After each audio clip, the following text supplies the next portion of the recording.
जो मोक्षाच्या मार्गावर आला त्याचे भाग्य समजायचे.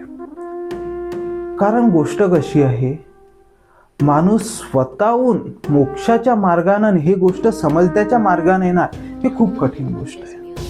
आपण श्रुतींना, ह्या विधानांना अपौरुषेय म्हणतो. अपौरुषेय म्हणजे कोणत्या माणसाने नाही बनवले. तर गोष्ट कशी आहे की जे माणूस आहे तो एक प्रकारचा प्राणी आहे, त्याच्यात प्राण्यांची वृत्ती आहे.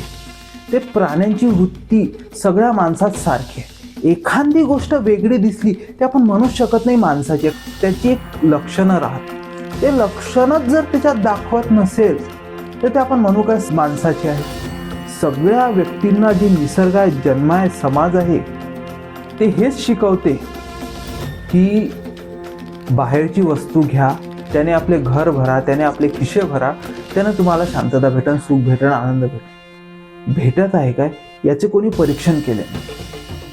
असे प्रत्येक उदाहरण निसर्ग देते, भाग्य देते, तरी त्या समजवरून आपण समजत नाही.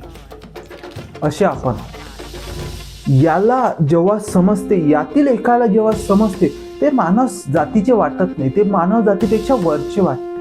म्हणून त्याला काय म्हणते तर मोक्षाच्या मार्गावर येणं कठीण म्हटलं. पण या ठिकाणी मुक्ती म्हणजे जे पारंपरिकरित्या चालत आलेली गोष्ट नाही. जीवन मुक्ती, दुःखापासून मुक्ती.